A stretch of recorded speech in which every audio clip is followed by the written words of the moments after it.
You've seen this GLE 400 before. We built the exhaust, tuned it, and made it sound better than it should for a V6, and the owner loved it. But I dropped a little hint last time, a tiny subtle whisper of a suggestion that we weren't even close to squeezing everything this car could be. And part of that hint involved megaphones. Yeah, megaphones. The ones I didn't put on in the first place. Why? Because I had a plan.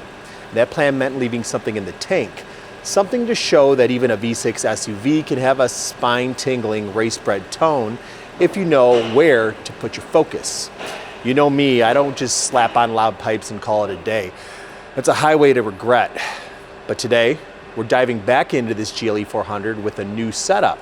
Post-cat downpipes, megaphones, tunes, dyno pulls, and sound tests that'll let you hear exactly how one component replacement can turn pretty good into holy crap, that's different.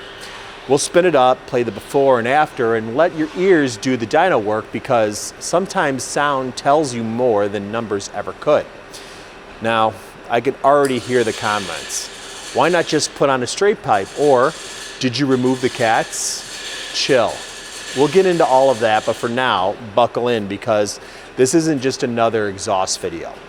This is the story of taking something that was already impressive and finding the secret room behind the wall that makes it even better. Before we torch into fabrication and dyno madness, hit that subscribe button, drop a like, and get ready to follow along, because by the end of this, you're going to hear and see exactly why leaving a little in reserve last time was the smartest move we made.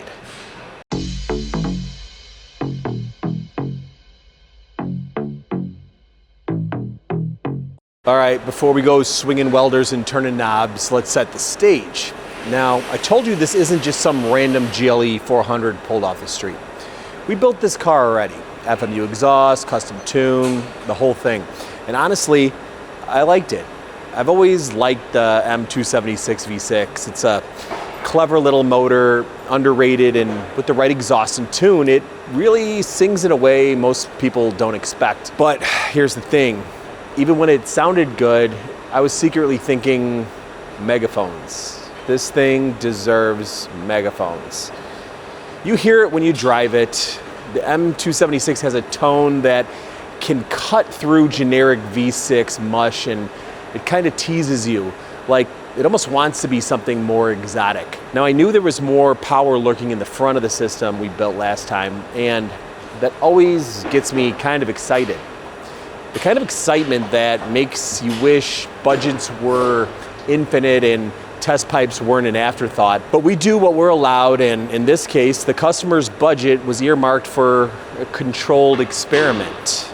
Perfect, because sometimes leaving a little in reserve is exactly what sparks the mod bug, and yes, I may or may not have nudged that along. So a quick history recap. We did the FMU exhaust and tune, and the owner drove it, loved it, but came back with a question. What if we try megaphones just to hear the extreme? The goal was theater and data, and who am I to say no to either?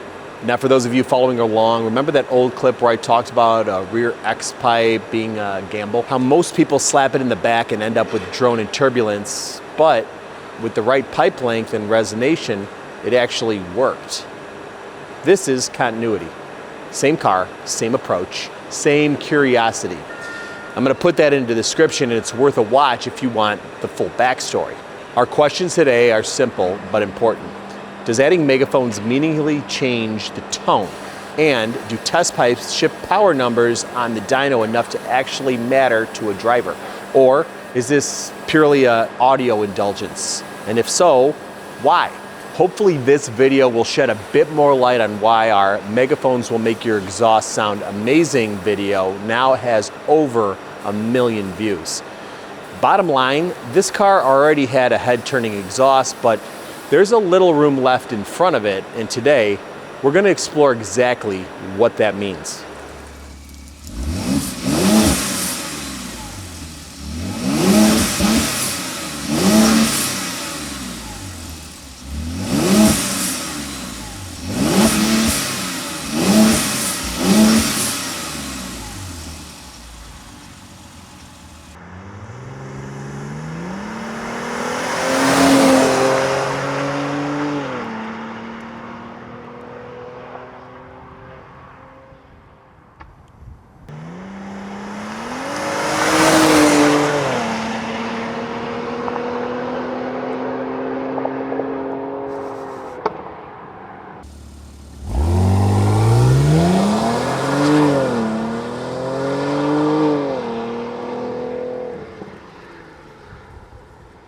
Alright, so if you guys remember this GLE 400 when we did the exhaust system on it, they came back and wanted a little bit more upgrades.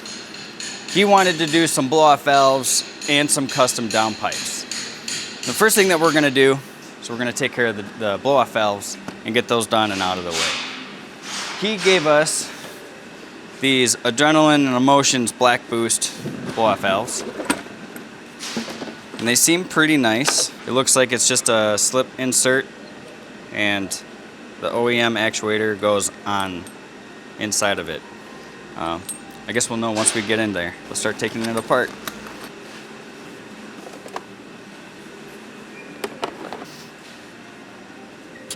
So we're gonna pull off the intake tube and see if we can't find it under there. Give us some more room. So we found it. It's attached to the charge pipe side of the turbo housing. And it looks like it's just 3 Allen bolts that holds the stock one on. So we gotta fish our way all the way down there and get these bolts off. And then we can pull that guy out and slide the new one on. So it's just getting there is gonna be fun. So now we got all the bolts off. It should just come right out. And that's your stock one. Let's line up this guy with the new one. So the stock piece should just bolt into this. When it opens, it's gonna vent to atmosphere instead of recirculate. That way you'll hear it a lot better. So now they gave us some new hardware that'll match the length, and we should be able to just plug this guy right back in. Alright, so we got the last bolt going in. This thing only requires like 15 inch-pounds, so just kind of snug it up a little bit and we should be good to go on to the next side. Alright, so same thing. We're just going to pop that guy off. We're going to slide this guy on and it should bolt right in there.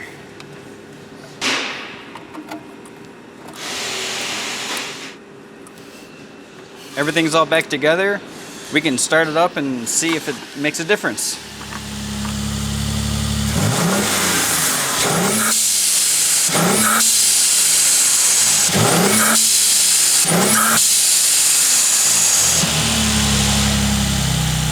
Now let's take a refresher to maybe explain to you guys why I waited to use Megaphones on this vehicle, and perhaps a little bit of recap on the history of FMU's experience with Megaphones. Now, I started playing around with Megaphones a long time ago, 2009, 2010, looking into anti-reversion in exhaust systems, trying to bring out a little bit more power. Now, we've always had a dyno and we've always been playing with exhaust systems, and we spent a number of years experimenting with Megaphones in exhaust, trying to extract more power. Now, a lot of people forget that in an exhaust system, it isn't just about the flow of gas. You also have thermal expansion and you also have sound pulses in there as well.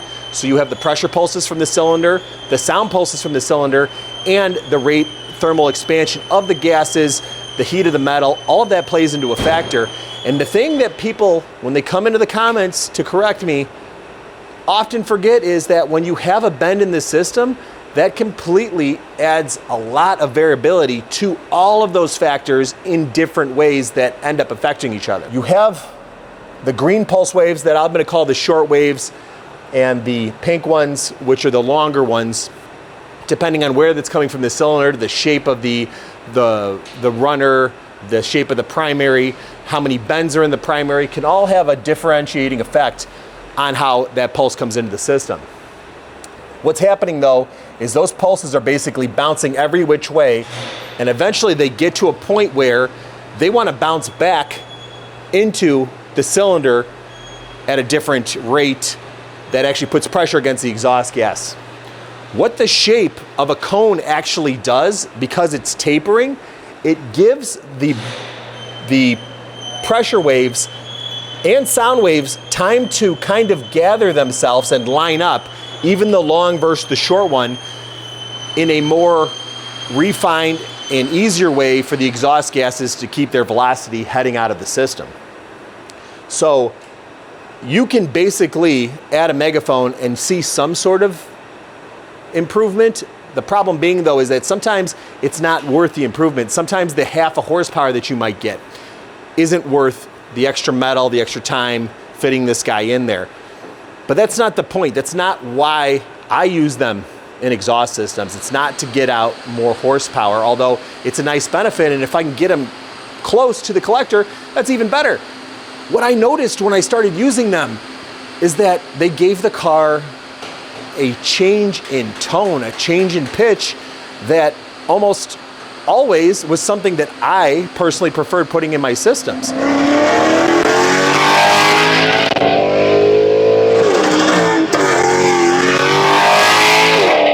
There's no one formula. Every engine's different. How you shape the headers, the area that it fits into the car, they're all different, and that's going to have an effect on the optimal placement. And even when you have the optimal placement, it's only for a band of RPM. It's only in one given band that that thing is going to be at its peak at. You're actually able to tune with the megaphone, depending on where you place it, where that power increases further out and further back, depending on where you put it. So as you can see, dialing these things in isn't for people that don't have access to a lot of data on their vehicle. But what I can tell you is that when you throw one of these in, almost always you get a better perceived tone of the exhaust system, depending on where you put it and depending on the other factors that you have built into the exhaust system, which I go over in my 7 things every exhaust system needs. But the reason why I wanted to get these in now as opposed to before was take a look at this catalytic converter. It's pretty long here. And when we were building that system, I would have had to put the megaphone after all of this. Now this car's turbo, so we're not really dealing with the same pressure pulses that you deal with on a naturally aspirated car as far as the power concerns go, but you still want it close to the turbo, and in fact, a tapering pipe coming off a turbo is almost always the best option for exhaust flow in order to maximize what's putting out of that turbo. The closer you can get it to the engine, the better, and we have all this pipe lengthening. Where do you think we got this thing in? As close to the front as possible, as close to the turbos. And if I would have done it before, it would have been after all this. So that's why we waited to see what the customer wanted to do after I told them it'd be nice to get some megaphones on here, but I didn't really have an optimal spot. So I can't wait to find out what this thing's going to actually do to this car, because I already kind of like the tone before, 4V6, I'll give you that caveat, but I'm very interested in to see if we can change it to an even better sound now. All right, finally got the downpipes unbolted, and now we're ready to take them out.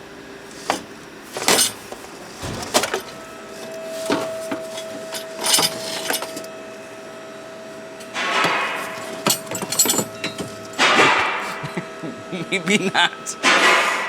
I got some more stuff to take off. It looks like I've got to take out this bracket and this bracket, and then we'll be ready to take them out.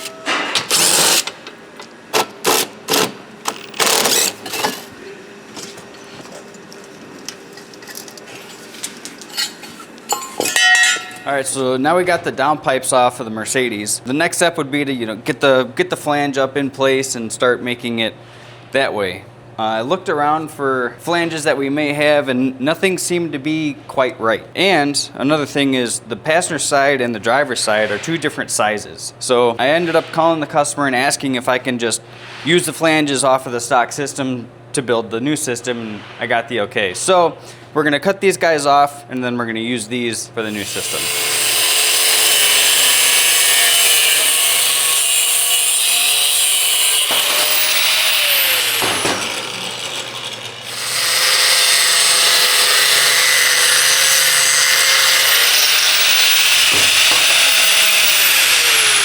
All right, so the next step, we got to take those flanges, we're going to kind of put them back up in place and get them mounted. And then from there, we're going to get the tubing up in place and kind of get a general direction going. So let's get those over to the car. It looks like they're both kind of in the general same angle. So I can probably just do like a 22.5-degree bend coming off of this one and just kind of do a straight shot. Because we're gonna put the megaphones in this area. I want a nice straight shot for the megaphone. And then we're gonna probably, 22.5, 45-degree back towards the back of the vehicle. This side should be pretty simple and straightforward. This one looks like it's got maybe just a little bit more of a bend that I gotta deal with, but it looks like I can just, put a bend right there, put the megaphone, put another bend, do this. It should be pretty much a straight shot. So let's hope for the best.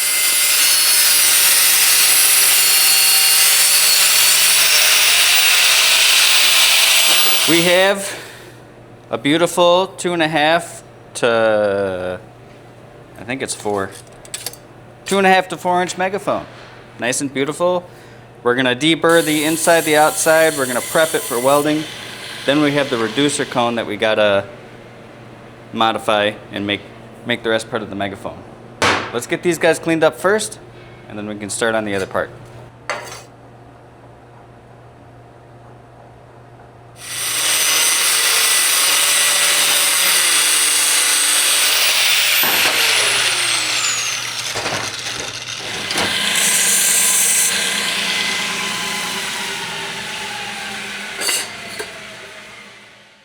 So once you're done Scotch Brighting, you always want to acetone everything that you touched, because everything's got an oil, some sort of coating, and you don't want that on your welds. So you always want to Scotch Brite it. Even something that I didn't Scotch Brite, it's going to have some sort of coating on it. So while you're in there, you might as well just clean the other side, and look at how dirty that is. So always super important, Scotch Brite all of your parts, even if they're fresh out of the bag. Nice and clean so you don't have any contaminants in your weld.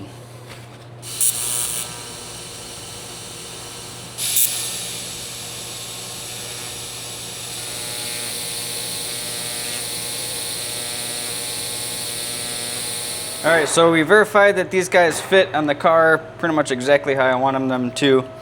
So at this point, we're gonna drill some holes for the O2 bungs, weld those up, put them back in, get the O2 sensors in, and then we can start finishing up the downpipes. So now that we're under the car, we're ready to put this guy up.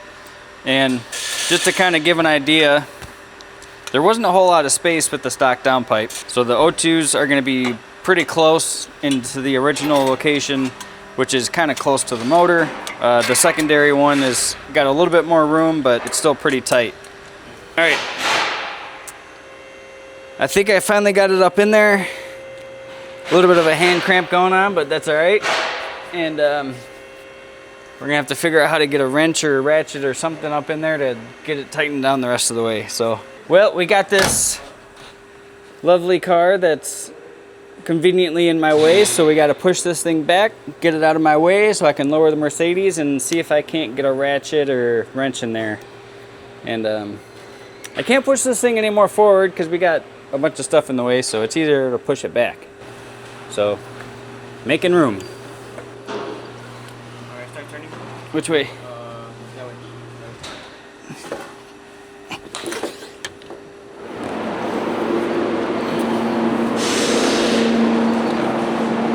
That's good.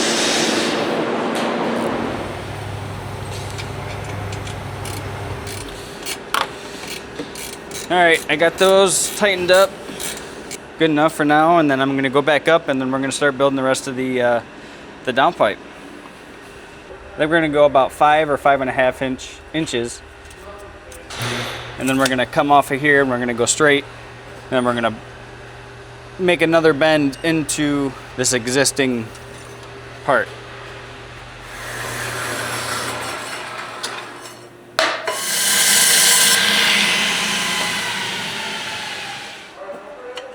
All right, so judging by this angle, how it's coming out, we need to go up quite a bit more. So the 22.5 probably is not gonna work here. We're gonna grab a 45 and then make a measurement, see how that goes, and adjust accordingly.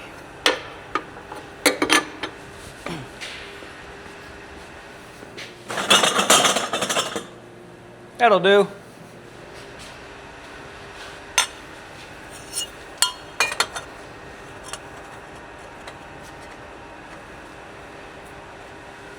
So it looks like it's probably about 5 degrees off. We're gonna put this in the saw and see how it comes out.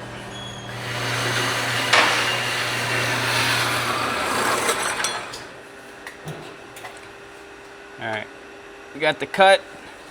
We got another straight tube to see how we're gonna pan out. And man, that looks pretty darn good. So, tacked it up just briefly. We're gonna throw it up in there and see how much we need to take off of this top piece just to get it to line up perfectly with the mid-pipe. It's looking like we're at like about a 1 1/4 inch. So we know we need to go up at least an inch.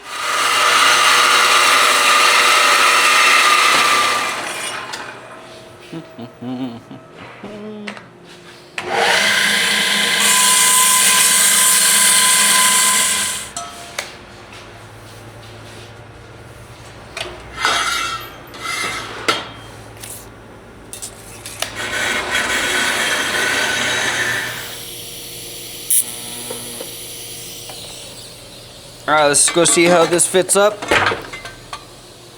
It's looking pretty good. And that 22.5 degree that I cut earlier, it looks like it's gonna come in handy. So we're gonna make a mark here. Reference point, I can tack this on later. But now, we have to go make this side a ball flange so that it fits into the receiving side of this. Well, that's unfortunate. Our ball flange tool is for a 3 inch, not for a 2.5 inch. So we're gonna have to figure out a different way how to do this.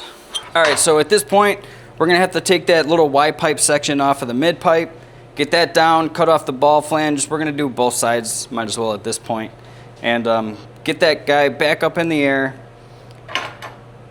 Put the V-band, put the, let's see, the female side on the Y pipe, and then get everything mocked up and see if we can get this thing to fit really good.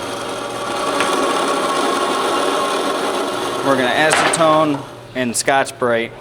Make sure that this is gonna be a super clean part. When we go back to welding this, we won't have any contaminants.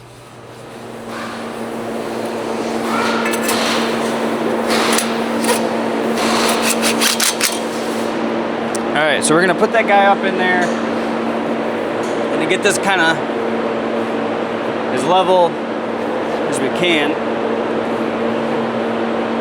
Make that good. And then we're gonna go grab the tube that I made for the downpipe. We're gonna put that in place, and then we're gonna kind of see how it lines up with the V-band and go from there. Well, it looks like we're pretty good. Right there, if it'll stay up there. And I'm gonna make some marks so we can tack it together and put it back up.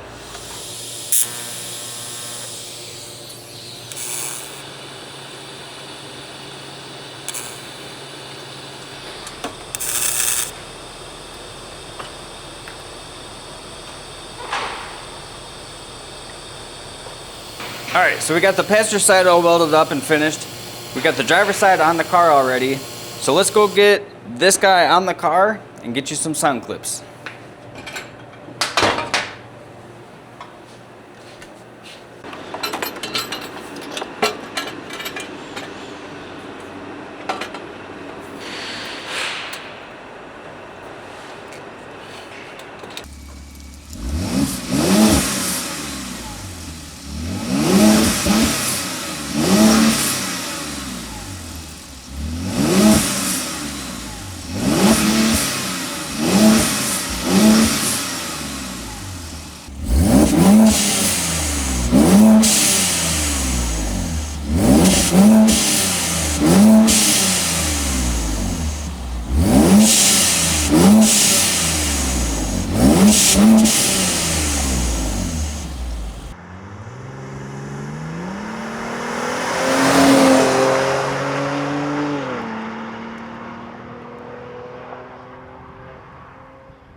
All right, so I heard the exhaust, and I'm not 100% on it. I think the top end tone, when you're all the way in, it sounds amazing, but the open kind of cruising is just a little bit more harsh than I'd like. I gotta tell Cody that we're probably gonna have to make a change.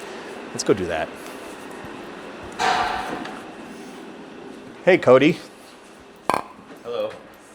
Heard the exhaust. I think it sounds pretty good up top, but I got an idea for a change. Oh boy. You wanna come out here and see what I'm thinking? Not really. Let's go see what you got. So, I'm just not liking the buzz like you were talking about in the mid-range. I think the top end sounds pretty good when you're all the way in it. Yeah. It definitely kind of sounds pretty cool for a V6, but I don't know if it's worth that mid-range annoyance. Even though if you shut it, it's fine.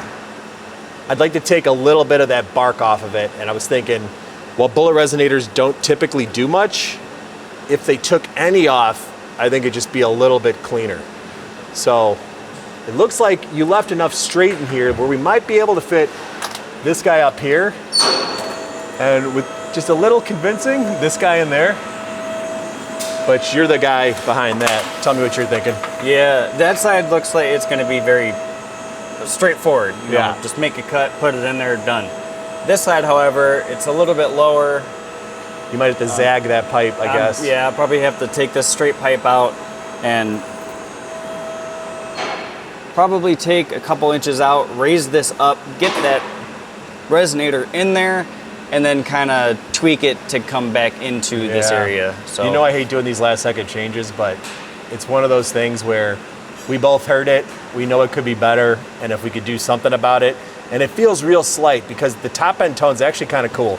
It's just, I don't know if it's worth that top end tone for that noise in the middle. And even though if you close it, it completely goes away, I think taking a little bit off the top, I think the Megaphones just induced a little bit too much, amplified a little bit too much of the wrong tones that we were going in there, even though the top end, like I said, sounds decent, but I'm hoping that we'll finally find a use case for bullet resonators, just taking a teeny bit off in that mid-range. So the car's up for the suspension work. Hopefully you don't have to do too much to pop these back down, but if you could, I think that'd be awesome. thanks. You're welcome.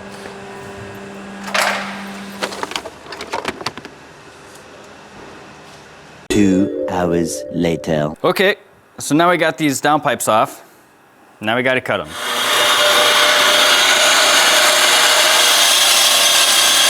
All right, so now that we got the first part cut, I'm gonna slip this guy on the original part of the downpipe. I have to cut an even amount off of the other part of the downpipe to take up this space here. So I can slide that in, take off whatever 10, 12 inches this is, go back over to the car, hang this back up on the turbo, and get everything aligned, tack it in place, and I can pull it down and do a weld. So at this point, I just have to measure the inside here to here and kind of get a general measurement, and then I can start fitting it up on the car.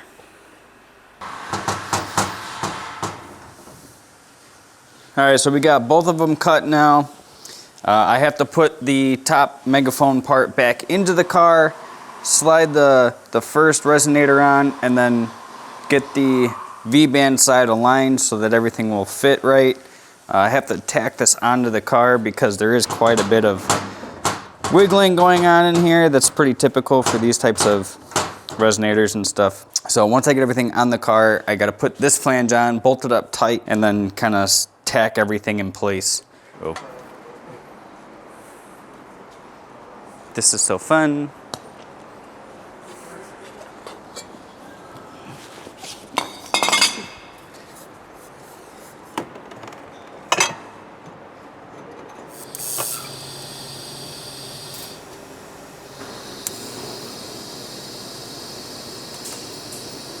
All right, so time to hear version 2, the redo.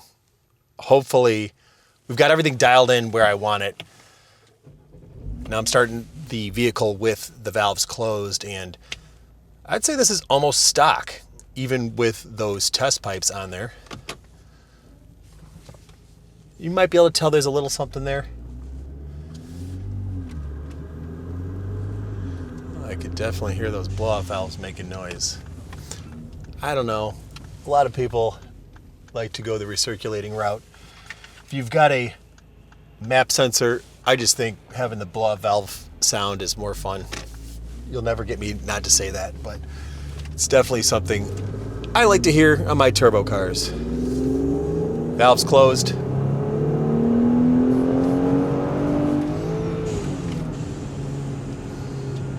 I'd say that's a very pleasant stock, acceptable tone. And that's a free-flowing exhaust, other than it is valved through that smaller rear section that we have in the back. I'm gonna go ahead and open these up.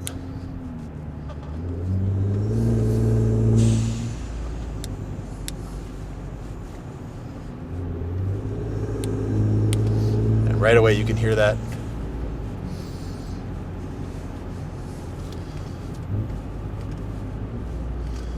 Let's drop it down a little bit and get to what you guys want to hear.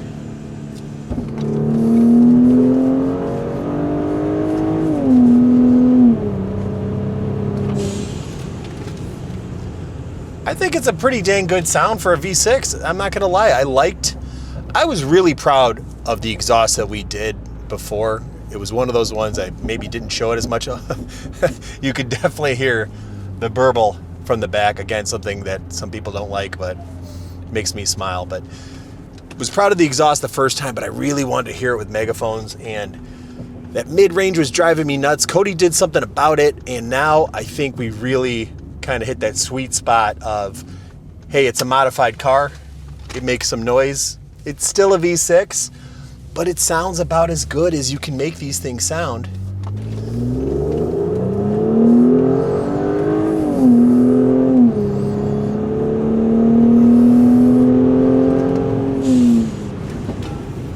And that's just fun.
So after a bunch of sweat and effort we've got some numbers to go over. I'm gonna try to make this quick. Now, you guys remember from the last video, we really only picked up about 3 horsepower over the stock system, but I theorized that maybe once we get a tune on there, you'd see the numbers be a little bit greater, and that is what we see with FMU tune catback 294. So roughly a 40 horsepower gain in that area. And you could see the difference between open and closed on that one, which I got, was about 4 horsepower between the two. But the exhaust opening up with just the tune only. Now, we're not talking about the test pipes yet. Now, I had to go back and do just the test pipes with no tune. So this is a lot of flip-flopping back and forth for you guys, so you guys have all the information so you can discuss it in the comments there.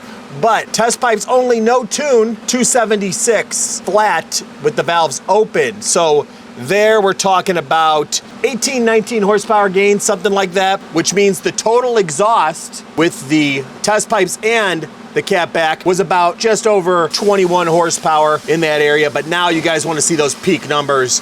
What are they? 314 horsepower, which the C43 AMG, if you look those up, I think they're rated at like 360 horsepower. So this is a pretty stout little 400 at this point, because we are on my dyno putting down 314 all-wheel drive horsepower, meaning this thing should feel like it's scooting pretty good, which it kind of does. But valves open, valve closed, only about worth 2 horsepower. I don't know why it was worth more here before I did the tune or not. Maybe there's something going on there, not really worth thinking about. It could have been runs, but there is a difference between the two. So we got it 60 horsepower between all of these bolt-on mods. I'd say that's well worth it. All right, so what are we gonna take away from this experiment? We proved that megaphones can be magic, but they're not miracle workers. When they hit just right, they bring out that exotic edge you don't expect, but on the wrong frequency band, they'll also happily scream every tone you didn't want, and that's the trade-off: precision versus personality. This GLE was a great example of that balance. Once we added the megaphones, it came alive, sharper, more theatrical, maybe too enthusiastic in the mid-range, so we backed it down a little with another set of bullet resonators. That's the real craft in exhaust tuning, where aggressive becomes shrill and knowing when to let the tone take priority over volume.